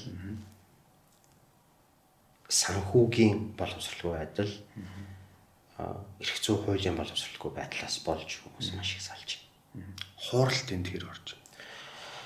Араар тавилт. Тийм тэгэхээр нөгөө нэг гэр бүлийн боловсралгүй байдал гэдгийн дотор араар тавилт орчиж байгаа. Жишээ нь ингэж үзээд байна. Араар тавилт бол одоо нэгдүгээрт яг статистик харах юм бол нэгдүгээрт эсвэл хоёрдугаарт орж байгаа. Тэгэхээр гэтэл зарим нь өөрөө араар тавиад яваад байгаагаач мэдэхгүй араар тавиад байгаа. Мэдэхгүй. Тэр нь юу гэсэн үг? Тэр нь юу гэсэн үг гэхээр зэрэг нөхөртөөгөө ойлголцохоо болоод ажлынхаа газрын тамхины зэг дээр хамт тамхи татдаг нэг залуутай аюу сайн ойлголцоод байгаа байхгүй. Тэр араар тавилт юм уу? Биш юм уу? Тэр хоёр ярилцж чинь тэгээд за окей би тэгвэл нэг л юм асууя. Эхнэр чинь ажлынхаа газрын залуутай чамтай ярьдггүй зүйлүүдээ яриад тий дотно сэтгэлийн одоо сексийн тухай ч үгүй юм уу эсвэл одоо хүүхэд насны шарах эсвэл хүсэл мөрөөдлийн хадлаа чамтай ярьдаггүй тэр зүйлийг ажлынхаа газрын залуутай ярьсан юм уу эсвэл чатлсан байгаад харвал чи баяртай байх уу? Муухай л тий. Тийм. Тэгэхээр хүмүүсүүд бол араар тавилтыг юу гэж ойлгоод байна вэ гэхээр зэрэг секс хийснийг араар тавилт гэж бодоод байгаа байхгүй юу? Тэ хайр сэтгэлтэй болсныг араар тавилт гэж бодоод байгаа. Гэтэл хүн өөрөө юунаас бүрдэж яах вэ гэхээр зэрэг би махад оюун ухаан сэтгэл зүй сэтгэлтэй за тэгээд секс санхүү мөнгө нийгмийн харилцааг ингээд айгүй олон сүнслэг биетштэй хүн чинь. Тэнгуут энэ олон зүйлүүдээр бас араар тавих боломжтой. Сексээр ямар ч холбоогүй. Гэхдээ сэтгэл зүйн хувьд аль хэзээ нөгөө хүнтэйгээ илүү одоо бонд буюу харилцаа ийм нягтралд орсон, холбоотой болсон. Тэгэхээр хүн төрлөختөн болвол одоо эрт дээр цагаасаа янз янзын юмнуудыг судалж байсан боловч араар тавилтыг баг саяхны хүртэл, баг өчигдрийг хүртэл судлаагүй байдаг. Судлаагүй. Яагаад гэвэл зэрэг араар тавилт гэж юу юм бэ гэдэгт хариулж чадаагүй өнөөдрийг хүрсэн байхгүй юу? Гэтэл одоо бол би монголчуудад яг ингээд араар тавилтын хөтөлбөрийг боловсруулж гаргасан хүнийхээ хувьд би үзэгчд сонсогчдоо нэг зүйл санал болгомоор байна. Та хань ижил хамт амьдарч байгаа хүндээ мэдгэдгийг хүсэхгүй байгаа. Тийм үйлдэл танд байна уу? За тэгвэл та мэдгэдгийг хүсэхгүй байгаа. тийм үйлдэл байвал та түүнийг хуурч юм шүү. Мэдгэдгийг хүсэх байгаа. Тэгэхээр айгүй олон тохиолдолд араар тавилт гэр бүлд айгүй холын янзаар бидний мэдэхгүй тийм төвшөнд ингээд ургаад эхэлдэг. За одоо би нэг жишээ хэлье. Залуу хосууд эхнэр нь төрсөн анхныхаа тэр хосууд анхныхаа хүүхдийг одоо тэрвэрчээ. Бөөн баяр. Гэхдээ эхнэрийн бүх зүрх сэтгэл хүүхд рүүгээ. Эхнэр хүүхдээ асраад халамжлаад одоо өдөр шөнөгүй хөхүүлээд хүүхдтэйгээ хамт байна. Маш их ядарна. Маш их стресст орно. Тэгээд бие махбод даавар аюу олон юмар тэр хүн эвдэрч байгаа тий. Гэтэл нөхөр нь яасан гэхээр завгүй ажил хийгээд явцсан. Нөгөө хоёроо дижих гээд. За тэгэнгუთ эрэгтэй хүний секс гэж юу вэ гэхээр зэрэг секс бол хэрэгцээ. Хэрэглээ биш баг. Хансаглал биш. Энэ хоол иддэг, ус уудагтай адилхан хэрэгцээ. Гэтэл нөгөө нөхөр хурж ирээд ялангуяа эрэгтэй хүн хурж ирээд эхнэртэйгээ секс хийх гэсэн. Гэтэл эмэгтэй хүн амар ядарсан, экзостод болцсон те, дэлбэрсэн, өөрийгөө муухагаар мэдэрсэн, хоцорцноор мэдэрсэн, ганцаардсан. Тэгээ ярилцгийг өнгөт нөгөө нөхөр болвол стресс нь өөрт нь хангалттай байгаа учраас өөр нэг гэрийн стресс сонсмооргүй. Тий, фул болцсон үе байдаг шүү дээ. Харин ямар байна вэ гэхээр зэрэг оронд ормоор. Тий. Гэтэл нөгөө эмэгтэйд бол оронд ороод секс хийх нь ашиглуулж байгаа юм шиг санагдана. Яа тэгэхээр угаасаа амар exhaust болсон байгаа учраас. Тийм. Зүгээр л би нэг юм мах юм аашин тий. Би юм уу? Body тий. Тэгэнгუთ чи үнэхээр надад хайртай байсан бол надтай ярилцахгүй яасан. Намайг сонсохгүй яасан. Намайг ойлгохгүй яасан. Надтай ихлээр тархиараа тий. Зүрх сэтгэлээрээ холбогдохгүй яасан. Тэгвэл тэгээд одоо бие махбодороо холбогдъё л доо. Гэтэл тийм нь байхгүй шууд хийх гээр нөгөө чинь цааргална, тэр шаана уурлна. За тэгээд чамд хоол өгөхгүй, ус өгөхгүй явуулчих. Ийм байдлаар заримдаа 7 хоног, заримдаа 2-7 хоног, заримдаа 2 жил үргэлжлэнэ. Ингээд нөгөө cold харилцаа үүсэдэг л тийм. Харилцаа нь үхэн. Дээрээс нь чи хоол идэхгүй ус уух, гэртээ хоол идэхгүй ус уухгүй л ингээд 2 жил явал та. Тэгс мөртлөө амьд яваад байна. Энэ нэг эргэлзээтэй биш үү? Нэг л нотой биш үү? Энэ ямар нэгэн хэрэгцээгээ ус гаднаас олж угаад байна. Шингэнэ ямар нэг байдлаар гаднаас зүгээр яваад байна те. Хөөхөө болчихлоо шүү. Хоол идэхгүй яваад байна. Тэгс мөртлөө өнгөтэй зүстэй яваад байна. Энэ ямар нэгэн болоод байна шүү дээ. Тэ. За хоёлаа. За энэ нөхцөл дараар тавилтыг хэн хийсэн бэ? Энэ нөхцөлд араар тавилтыг хэн төрүүлж хийсэн бэ? За би таныг юу гэж хэлэх гэж байгааг л харж байна. Эмэгтэй нь төрүүлж хийсэн. Хинтээ. Өөрөө сэтгэл зүйтэй. За магадгүй. Ер нь бол хүүхдтэй. Гэтэл хосын дунд бол 3 дахь хүн үргэлж илүүдэдэг байхгүй юу? Хадам ээж байна уу, ажлын газрын хүүхэн байна уу, хүүхэд байна уу хамаахгүй. Тэгээд энэ хоёр хүн л яг хосын дандаа харилцаа заавал байж ах хэрэгтэй. Тэр хоёр л зүрх сэтгэл, оюун бодол, бие махбодороо яг нэгдмэл байж иж дараа нь энэ гариг иргэсийн бүх 8-9 гаригууд чинь те дагуулуудтайгаа зөв эргэж хэлэх гээд байгаа байхгүй. Энд чинь салчхаар чинь тэгэл нэг нь хүүхдтэйгээ тэгээд одоо бүр ойлголтын санхүүгийн хувьд хүртэл гэр бүлийн хувьд хүртэл нөхөр нь ч аав ээж рүү ингээд өгдөг. Ах 4 өгдөг. Чимээгүй. Дэлхийн нийтээр шохон самбраас ухаалаг самбар руу шилжиж байна. Жирийн та бүхэнд хамгийн сүүлийн үеийн ухаалаг самбарыг танилцуулъя. Окей? Та нар энийг зөвхөн самбар гэж бодоод байгаа мó? Энэ чинь самбар, проектор, компьютер, телевизэр гээд маш олон төрлөөр ашиглаж болно. Ер нь томруулсан гар утас гэж бодчих. Ингээд бодохоор ухаалаг самбар чи өөрөө ухаалаг худалдаа болт байхгүй юу? Сонстоо. Металлаар хийсэн маш бат бөх фреймтэй. 4 мм-ийн дулаантай дэлгэцийн хамгаалалтай. Үлийн систем нь үнэхээр амархан юм байна. Би бараг 2 минутын дотор сурчлаа. Дэлгэцээ 4 хуваар дөрвөлээ зэрэг ажиллах боломжтой. 23 зэрэг мэдрэнэ. Ингэж. Android үеийн системтэй болохоор та бүхэн YouTube, Netflix гэх бүх төрлийн аппликейшныг татаад ашиглах боломжтой. Нэрээ Windows үеийн системтэй гэж мэдсэн үү? компьютерийн бүх үйлдэлийг гүйцэтгэх боломжтой. Бүх төрлийн оролттой хүссэн телевизийн сувгаа үзэх боломжтой. Хамгийн гол нь найдвартай, баталгаатай, албан ёсны эрхтэй газраас авахыг зөвлөж байна. Бүтэн жилийн баталгаатай эвдрэл хэмтэл гарах юм бол арыг чинь 100% даана. Окей? Bye bye. Араар тавилт чинь би таны бас нэг подкастыг сонсч байсан. Эмэгтэйчүүд нь 30%, эрэгтэйчүүд нь 70% байдаг гэсэн үү? Тэ За нэг 60-40. 60-40 тий. Харилцаа араар тавилт нь Бас нэг 40 явж байгаа тий. харамсалтай гоц. Тэгэхдээ араар тавилт ч одоо тэгэд юунаас үүсэх юм? Яагаад одоо эмэгтэйчүүдэд хэлээ л да. За эрчүүд тэгвэл нь статистикаас илүү их эмэгтэйчүүдийг араар тавьдсан байна гэд гаргагдчихлаа шүү дээ. Том. Арай илүү. Арай илүү тий. Тэгвэл энэ яг юунаас үүсдэг? Яагаад эмэгтэй хүмүүс бас өөрсдөн дээрээ энэ нэг юм бодох хэрэгтэй юм шүү. За над дээр нэг юм атгууслаг юм уу? Үгүй яг хуу байгалийн даалгавар малгуур гэж юм ярьж болно. Гэхдээ би тэрийг өмнө нь өөр подкастуудаар ярьж байсан учраас тэрийг давхардуулж яриад яах вэ? Одоо би зүгээр арай өөр юм яриа. Би дахиад ойлголтгүй байгаагаасаа болж байна гэж хэлж байгаа. Хэлнэ. Нэг хос орж ирж байсан. Яг судалгааны үеэр. Нэгсэн чинь ихнэр нь болохоор зэрэг энэ намайг араар тавьсан гэд уурлаад идэг. Бүр ингээд дэлбэрж байгаа шүү дээ тэр чинь тий. Уурлаад уйлаа.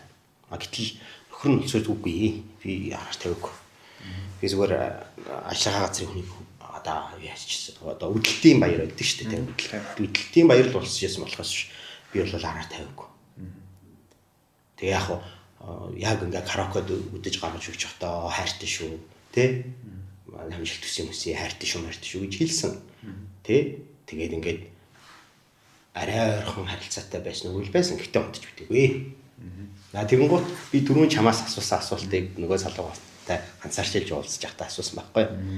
За жишээлбэл энэ ингээд хүн бол зөвхөн сексээр араар тавьдаг. Сэтгэл санааны хувьд бас араар тавьдаг.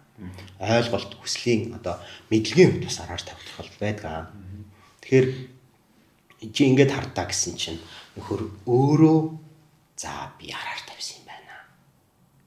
Гэт тэгээд тэр эдгэрлийн ажил нөхөр за би араар тавьсан юм байна. Араар тавьчаад тэгээд үгүй гэж зүтгээдээс. Би өөрийгөө бол секс хийгээгүй, ер нь секс хийх хүсэлж байгаагүй, тийм ерөнхийдөө гадуур харилцаатай болох хүсэл байгаагүй. Гэхдээ бол сэтгэлийн холбоотой яалтчгүй болцсон байсан.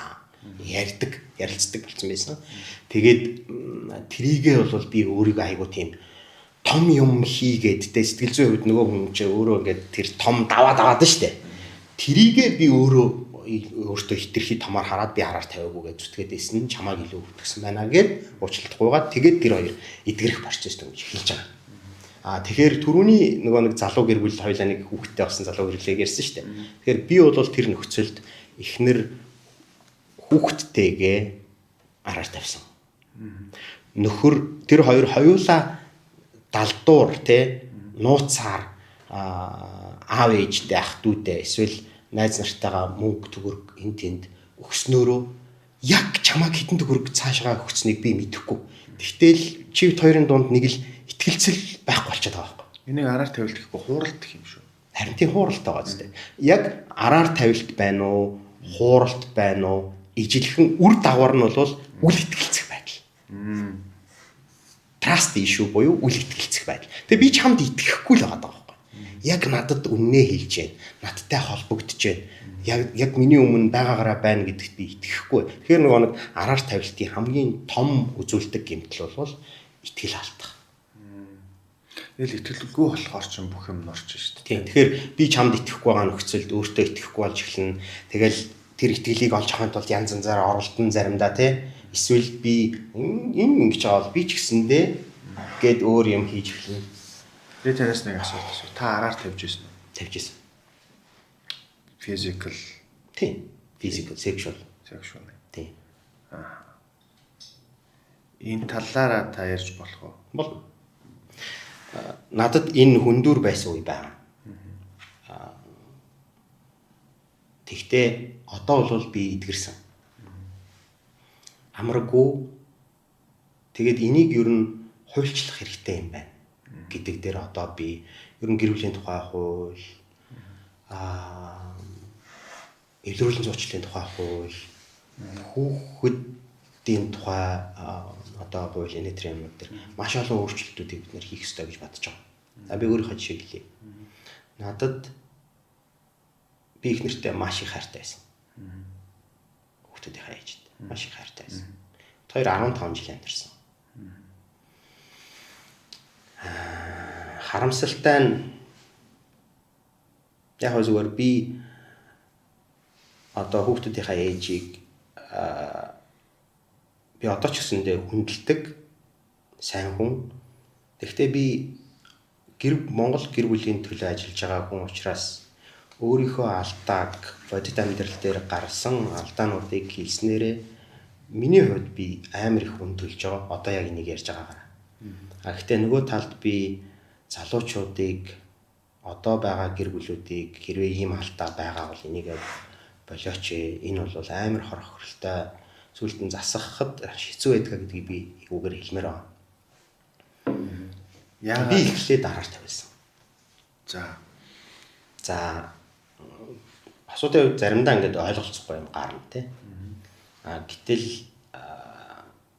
манай хүн одоо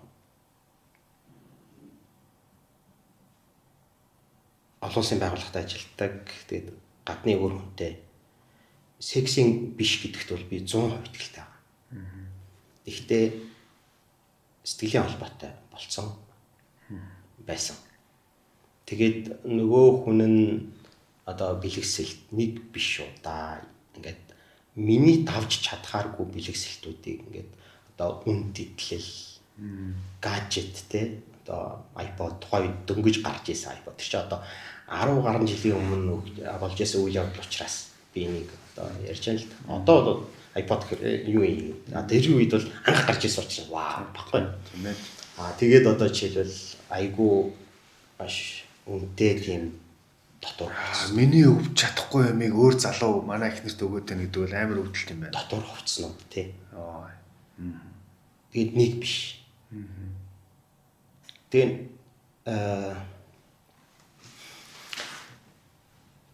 би хартай нөхрийн дүрт тогломоор байсан. Тэгээд би юу гэсэн гэхээр зэрэг энийг яах вэ? Ийм бэлэг гэрсэн энийг яах вэ гэхээр нь би окей чи өөрөө мэдтээ үлдээмээр бол үлдээж болно гэж хэлсэн. Энэ миний алдаа байсан. Би өөр нь бол тэрний авчир шалтгааныг тэр болгоныг авч үжиж чадахгүй дээ биш. Ер нь зүгээр яг хартай хүний хартай хар юм гэдэг яриа тэр үед байсан. Хартай хүний дүрт тогломооргүй байсан учраас би мань хүнийг тийм сонголт. Яг би өөрөө тэрийг мэддэг байхгүй. Тэр үед би тэр болгоныг нь алхаар бяцалмаар ууч тастаж хаямаар байсан. Боловч дотор тийм нүдэн тийм харагдаад гэхдээ би тэрийг хийгээв. Гэхдээ хожим нь тэр намайг мэрж идсэн. Одоо дотроос маань мэрж идэж устгасан байдаг байхгүй. Тэгээд таны хууралт хийжээ хэлсэн. Тэрнээс 4 жил дараа. Тэр явдал. Гэтэл чин тэр нэг юмнууд чин ядж хаад ингээд идээд дуусгачдаг юм биш ингээд байгаа л хэрэглэгдээл энэ тий. Хэрэглэгдээл энэ чи аимшигтай муухай байхгүй тий. Муу амар муухай байхгүй. Одоо ингээд бодлоо тэр. Тэгээ ингээд төвчээд ингээд би андарангууд яг тийм хүмүүс төвчих хэрэгтэй болно тий. Янз янзын юм бодно тэгээд ингээд амар ийм хин биш байдалд ингээд орчих чинь. Яг үндэ одоо миний хань тэр хүнтэй сексийн холбоогүй байсан гэдэгт бол би ер нь итгэж байгаа. Гэхдээ л яг тийм гинэн ийм тэнэг хин хиний гин тэнэглээ байгаа байхгүй. За тэгэнгუთ нөгөө асуудал нь улам нэмэгдээд байгаа шүү дээ тий. Одоо яг өөр дээрээ төсөөлж үзээсэй. Яг та намайг одоо эн чин гэр бүл судлаач сэтгэл зүйч гэсэн мөртлөө гэр бүлийн радиогийн захирал байсан мөртлөө энэ мод урагч чинь араар тавьсан юм байна штэ гэж намайг хараад зүгж болно. Окей. Гэхдээ яг та өөрөө миний гутлан дотор ороод бодож үзээсэй.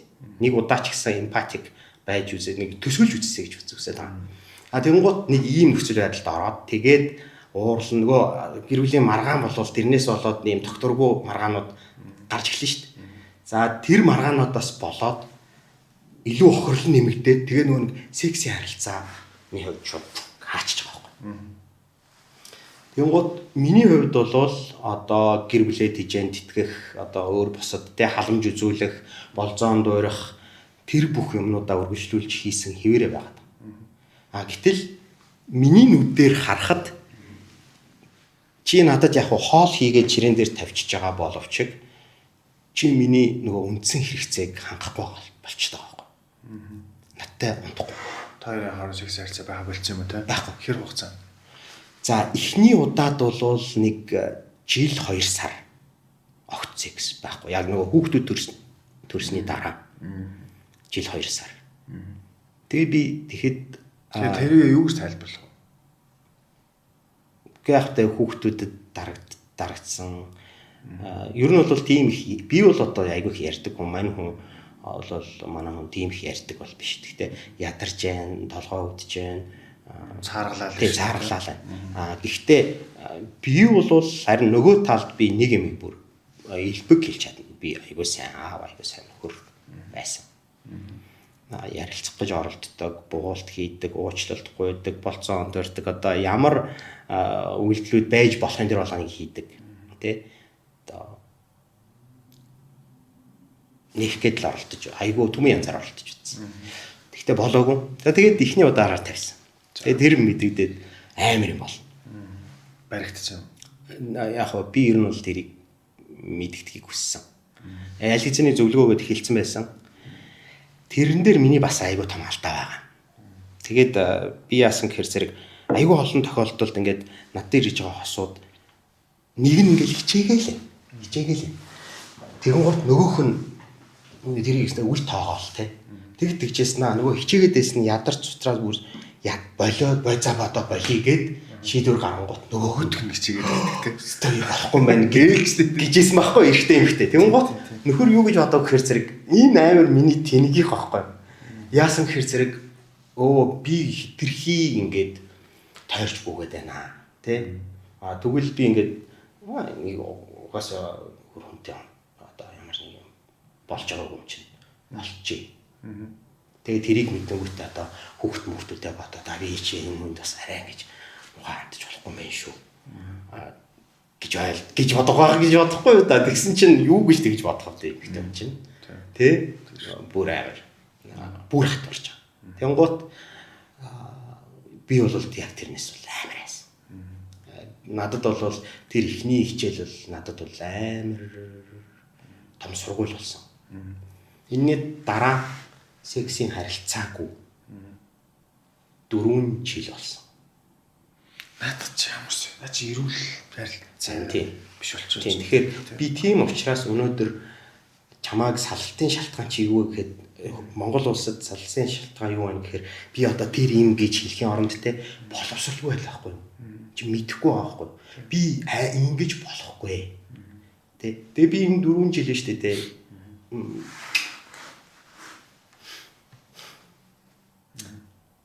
Надад холбогдсон юм гэдэг юм байх. Хэрвээ байвал одоо фейк хайг нэгээд би одоо чи надад утчихсан шүү дээ гэж бичээрэй. Танд идэх чинь. Тэ. Харин би 4 жилийн дараа бол би бүр ингээд яг ухамсартайгаар эхний удаа айлгах гэж бол дараагийн удаа ухамсартайгаар хараад байсан. Нэг үгээр би яг үнэхээр би барьж дийлэг. Нөгөө талаар миний нөгөө одоо би өөрийгөө ингээд ажиглаж байгаа шүү дээ. Тэгмэд миний сэтгэл зүй, миний нойр, миний бүх юмд амар олон сөрөг үр дагавар гарч ирсэн. Тэгээд одоо ингээд эмэгтэй хүн хараад яагаачгүй зүгээр байж хат ингээд ууралдаг ч юм уу. Эсвэл ингээд амар дур хүсэл төрдөг ч юм уу. Ийм салсан савлгаад энгийн биш, эрүүл биш ийм хандлагад гарч ирсэн. Тэгээ би яасан гэхээр зэрэг заа. Энд хэрэгцээ, тэнд хэрэгцээ. Энэ дахиад миний хийсэн удаах амар том алдаа байсан. Би бол нэг өсөн баг одоо юу гэдгийг салчгал байсан байлээ л дээ. Салчаад би өрөмтэй олгогдсон бол өнөөдөр би чамд чиний асуултанд надад хариулахад амаргүй шүү дээ. Надад ичгүүртэй шүү дээ. Эвгүй шүү дээ. Тийм ээ би араар тавьчихсан, 2 удаа араар тавьчихсан гэх. Муухай үсттэй надад. Би тэр үед салчаад тэгээд хэрэгцээг ангаад явсан бол би өнөөдөр за би нэг удаа алдчихсан гэж хэлчих байхгүй юу. Гэтэл би нэг алдааг 2 удаа хийсэн, 2 өөр сэтлэр, 2 өөр нөхцөл байдалд ихтэй стил би алдсан баг.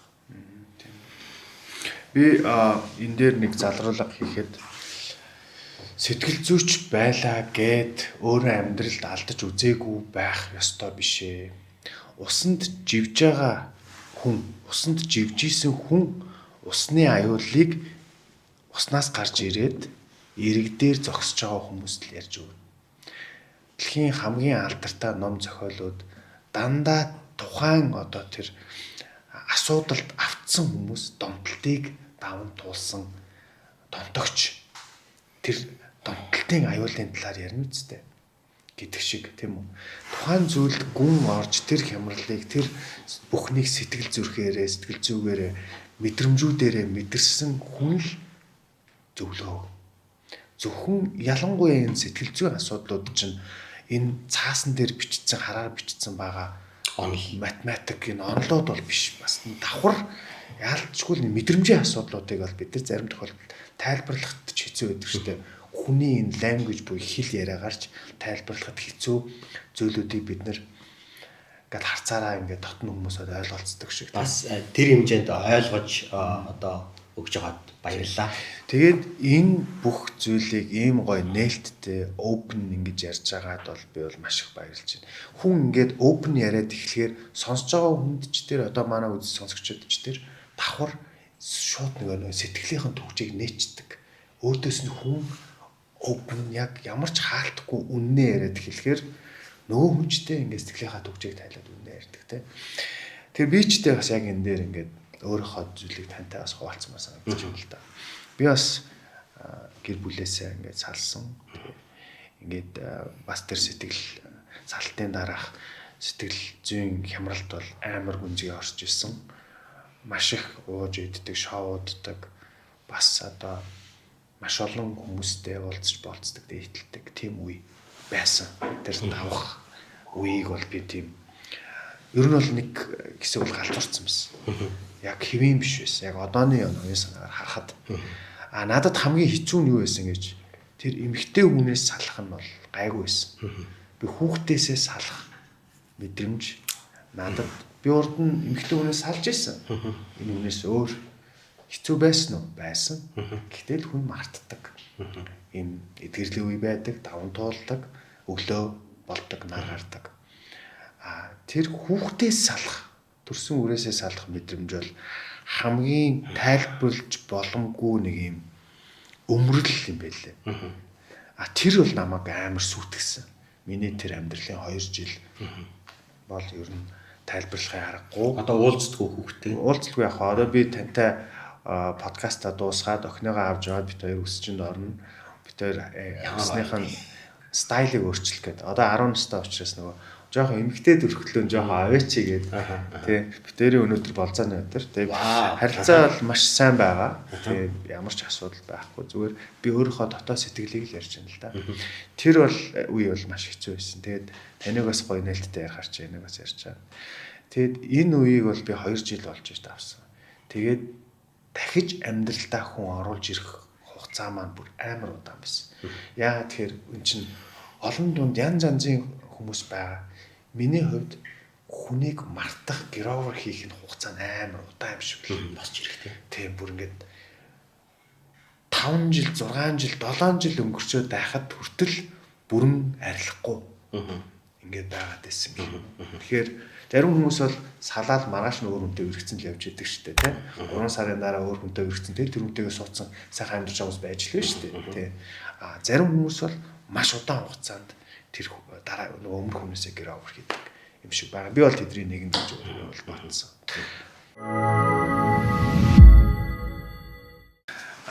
За подкастынхаа сүүлийн 2 асуултыг асууя. Энэ бас нэг чухал бидний мэдж явах ёстой нэг сэдв байна. Гэр бүлийн чинь одоо таны эргэн тойронд найз нөхөд эсвэл төрсөн дүү хүүхэд чинь салсны дараах, салтын дараах сэтгэл зүйтэй байгаа үед бид нар яаж харилцах ёстой? Одоо жишээлбэл монголчууд ингэх гээд байдаг шүү дээ. Одоо тэр нэг хүнээс салаад жил болж илаа гэж бодъё л дээ 2 жил болж. Нөгөө өмнөх хүнээсээ трама авсан ч юм уу тэр бүрэн мартаж чадаагүй байхад нь хүнтэй суугач.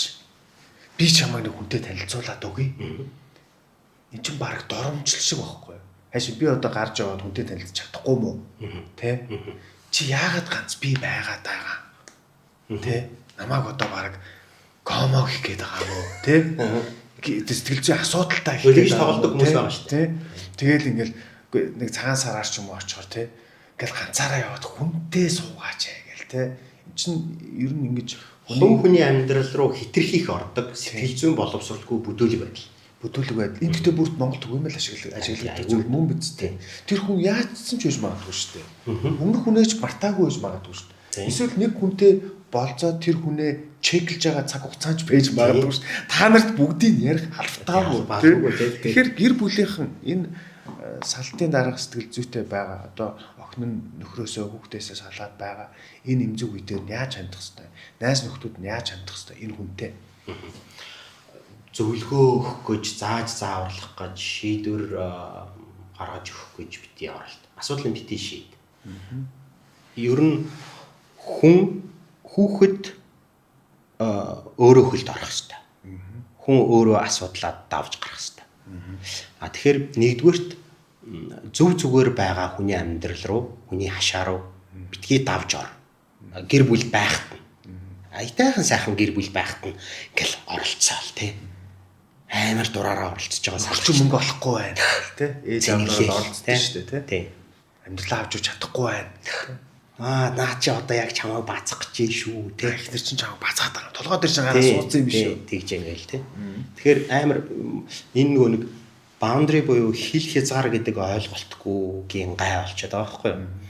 Нөгөө хүн ч гэсэндээ sorry та миний хил хязгаарыг даваад байна гэж хэлж чадахгүй шүү дээ. Нэг нөгөө талаас өөрийнхөө хил хязгаар руу дураараа оруулаад тий. Ингээл дураараа одоо тарьсан ногоон дээр үрчүүн хөр золбон нохоо энэ тентгийн аригчин дэрэгчин гэж яваал тий. Энэ тент чин хашаант чин бааж хийгээд ахыг та зөвшөөрөд байгаатай гэж юм болчиход байгаа байхгүй юу? Нөгөө талаас бид нар амар дураараа тий хүний бие хаанд хүрээл хүний дөрөвч мөрөвч онгойлгож үзэж мүзээл ингээд байгаатай яг хэлэх юм л үйл явдал. Тэгэхээр хил хязгаартай байх салтын өмнө тэр хялбарын дараа би эцэг эхчүүдэд ингэж хэлмээр байгаа. Танд үр хүүхдээ амьдралд бэлдэх 18 жил байгаа шүү дээ. Эрүүгийн хийгээд иргэний хуулийн өмнө хариуцлага хүлээх насанд хүрсэн ингээд 18 нас бол тийм та. Танд аль хэдийн 18 жил байсан шүү. Амьдралд нь оролцох. Тэгэхээр тэрнээс өмнө л бол оролцсон л доо тий. За сураг, ярилц одоо яах ёстой гэдгийг тэрийг хэр болгоно хий. Тэр 18 өнгөрлөө одоо та аль хэзээний сумаа тавьсан байхгүй. Тий. Одоо тэрийг сумыг нь залруулга хий гэдэг юм байна. Тэгэхээр анханасаа хүүхэд төрүүлэхдээ л за би хоёр банктай ажиллаж чадахгүй юу? Нэг банктай ажиллаж чадахгүй юу? Надад тийм мэдлэг туршлага тий. Надад тийм төсвөр төвчээр байгаа үгүй юм уу гэдгийг бас нэлээд бодож ээж хийх хэрэгтэй болчихлоо. Салтыг би ингэж ойлгосон л та дараа нь яг нэг нэлээд хугацаа өнгөрөөд савлсан бодлууд тайвшраад ямар ч чичрэлт юуч байхгүй болоо тайвширдаг үе байдаг шүү дээ тий. Тэгээ бодсон чинь эн чинь хичээл байсан юм шүү дээ. Ерөөсөө л энэ миний авах ёстой хичээл, миний хийсэн үйл өөрийн хариулт нь миний сурах ёстой сургууль, давах ёстой даваал байсан юм байна гэж би ойлгосон. Тэгэхээр хүн салтын дараа тэндээсээ нөгөө хүндээ юм сургаад бас өөрөө юм сураад өөрийгөө засаад ингээд дараагийнхаа алхам руу, дараагийнхаа амьдрал руу ордог гэж би харсан. Та уучлаарай та тэгээ төрөвч ярианаас хоёлаа дараагийн сэдвэрөө нэвтрүүлгийнхаа цагт баригдаад явцсан л да. Та хоёр яасан салсан уу? Эсвэл одоо хүртэл ингээд эвлэрсэн байгаа юм. Одоо салаад удаж байна. Одоо 6 дахь жилээр өгөө орсон юм байна. Би бол салахгүй зөндөө олон удаа нэг зөндөө олон одоо анхан шатны шүүхийн шийдвэрийг одоо давцаалтаад манай Монгол улсын шүүх уул нь гэр бүлийг хамтан үлдээх хүсэлтэй шүү дээ. Зайлшгүй. Тийм болохоор одоо үгүй энийг одоо давцаалт яг гэрэлтийн сэргийчдэг байхгүй юу? Гэхдээ тэр дунд нэг ярилцаж чадахгүй, ойлголцож чадахгүй байгаа хүмүүсүүдийн дунд ойлголцлыг бий болгодог тийм систем тийм соёл бол нийт дээр байхгүй. Тэгэхээр бие сэтгэл зүйч нь хамаахгүй. би гэр бүл судлаач би хэдэн 100 гэр бүлийг аварсан нь яг миний хувийн амьдралд бол пад байхгүй болчихж байгаа байхгүй. Нөгөө хүнд бол би гэр бүл судлаачтай ярьж ин маргаж ин гэж бодохгүй шүү дээ. Тийм шүү дээ. Нөхөр. Тий. Нөгөө нэг алдаануудтай нөгөө л нэг нөхөр. Тэ гэж харж байгаа. Тэгэхээр яг энэнд одоо хүн намагт суугаад өөрийгөө ингэж үстэд гаргаж чаддгүйтэй адилхан ямар ч одоо гавьяат эмчид өөр нэг эмч хэрэгтэй болдогтой адилхан сэтгэл зүйчд ч гэсэн сэтгэл зүйчд хэрэгтэй болдог байхгүй. Тэгэхээр таны хувьд энэ салтаас юу сурч авсан бэ? Юу ойлгож мэдж авсан бэ? Таны өнөөдөр энэ мэрэгжлийн улам ингэж гэр бүл судлаач болоход чинь улам түлхэж зогсноо сэтгэл зүйн энэ хямрал онцлогуудын талаарх илүү их судалгааны материал цуглуулгад чинь бас энэ хүргэсэн үү? Мэдээж тийм зөндөө олон асуултууд гарч ирж байгаа шүү дээ. Зөндөө олон өвчин гэдэг чинь зөндөө олон асуултууд гэсэн үг. Тэр болгонд яагаад миний буруу нь үнэхээр яг юу байсан? Би одоо яах ёстой гэх мэтлээ ингээд одоо юунод хариултуудаа шийдлүүдээ буцаад олох хэрэгтэй болно. За чиний түрүүний хэлдэгчлэн миний зүгээр яг би энэгээр өөрийгөө зөвтгөх гэж байгаа хэрэг бол үнэхээр биш шүү. Яг салцсны дараахан би бас нэг аюу харамсалтай автосол хийсэн. Тэгээд тэрний дараа миний нэг одоо надаас 10 ах нэг ах ихч хоёр маань одоо хуурай ах ихч хоёр маань нэлээд том эмчнэр л да. Тэгээд надад чи одоо л зөвлөгч болж байна гэж хэлжсэн байхгүй. Тэгээд тэр үед нь одоо намайг урамшуулах юм олвоо гэж бодож ийсэн уулна. Тэгвэл миний хандлага одоо бол одоо феминист ч биш, патриархч биш. Нэгвэл би эрчүүдийг ч өмөрөхгүй, эмэгтэйчүүдийг ч өмөрөхгүй, би ерөөсөө эрүүл байдлыг л өмөрөх ёстой юм байна. Би яаж игээд салгахгүй гэж бас одоо хүний өмнөөс шийдвэр гаргаж чичирч болохгүй юм байна. Зарим салалтууд бол болох ёстой юм байна. Зүгээр одоогийн байдлаар араар тавилт салттай холбоотой нэг ийм судалгаа гарсан.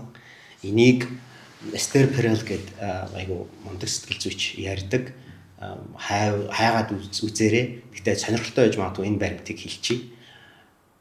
Зүүн Европын биш баруун Европын дундаж нэг иргэн. Одоо дундаж амьдралтай. Нэг иргэн ойролцоогоор ажил мэргэжлээ 6-аас 9 удаа. Амьдралынхаа туршид. Ажил мэргэжлээ 6-аас 9 удаа. Хань ижлээ ойролцоогоор 3 удаа сольсон байна гэдэг тоо баримт байна. Энэ бол аль хэзээний байгаа тоо баримт. Манайд одоо тэрний хэр зэрэг өндөр тоотой явж байгааг би үнэхээр мэдэхгүй байна. Энэ нь 3 удаа салахад окей гэсэн үг биш. Би бол битгийл сал гэж хэлнэ. Битгийл сал.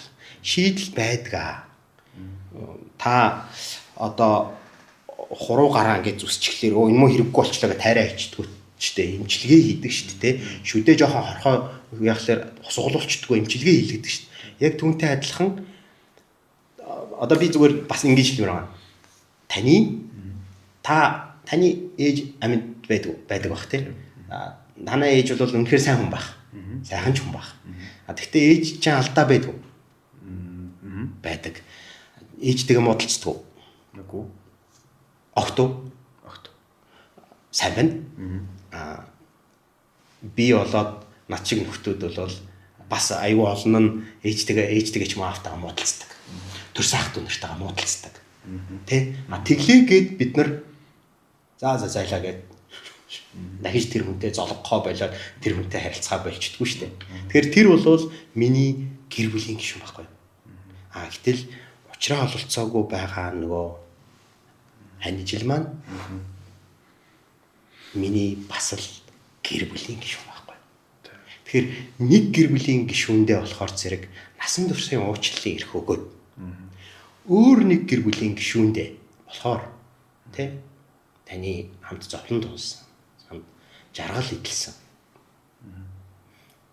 хамт хеликобактери хүртэл уулзсан тэ үр хүүхдээ хамт дижээгээд ээж аваас чинь ч илүүгээр яг нэг завин дээр суугаад явж байгаа тэр хүнээ болохоор зэрэг алдаа мадаг өөр байдал ялгаатай байдлаас нь болоод шууд кат хийгээд хайчих. Ан өөрөө эрүүл зөв юм уу? Хоёр family member-т хоёр өөр хандлага гаргаад байна. Нэг асуулт. Тэгэхээр би бол тэр битгий салаасаа гэж хүсэж байгаа. Тэгтээ бүр болохгүй бол салж болно. Салт бол төгсгөл биш ээ. Сүрэл биш ээ. За ингээд өнөөдрийн маань Joshua's podcast episode 8 дээр хүрэлцэн ирсэнд маш баярлалаа. Тэгээд хамгийн сүүлд бас ярьж амжаагүй асуудалтай гэр бүлүүдтэй хандаж хэлэх хормыг танд үлдээ. За би ганцхан зүйл хэлье. Зөндөл олон юм ярьлаа. Тэгэхээр ганцхан зүйл хэлээд дуусгая. Учиргүй их аз жаргалтай, учиргүй их амжилттай байхыг битгий одоо амьдралаас хүсээрэй. Амьд эрүүл, харилцаан чамд, сэтгэл мэдрэмжийн амьд, харилцаа нь эрүүл, харилцсан. Та зөвхөн хайрлах нь хангалттай биш юм шүү. Нөгөө хүнээсээ хэрвээ таныг хайрлах, таныг хүндэтгэх юм ирэхгүй бол чи яагаад намайг хайрлахгүй юм? Чи яагаад намайг хүндэхгүй байгаа гэж бас асууж чаддаг байгаа. Өөрийгөө үнэлдэг байгаа. Эрэгтэйч бай, эмэгтэйч бай. Энийг л хүсэж байна. За маш их баярлалаа. Ингээд сэтгэл зүйч, гэр бүл судлаач, бэмт тогтохтой та бүхэн энэ линкэн дээр харагдаж байгаа Facebook хаягаар холбогдож болно. За тэгээд таны цаашдын их буянтай ажил гэж би боддог. Энэ олон гэр бүлүүдийг эргүүлэн нийлүүлэх, эвлэрүүлэх ийм ажлыг хий, сэтгэл зүйн зөвлөгөө өгч гэр бүлүүдийг авардаг. За мөн одоо салтын дараах маш хэцүү одоо чинь бараг хүүхдээ дийцвхийц тэр шанал төртөл толдог хүмүүс байгаа гэж байгаа шүү дээ, тий. Салтаас олж амиа орлсон хүмүүс маш байдаг. Одоо өөрийгөө одоо маш их олон жил зэмлсэн, буруутгасан, ажлаа алдсан, муу зуршлуудтай болсон ийм олон хүмүүст бас ингээд туслаад маш буянтай ажил хийж байгаа танд бас цаашдаа чинь ажилд өндрөөс өндөр амжилтыг хүсье. Цаг гарган үргэлжлүүлсэн баярлалаа. Баярлалаа.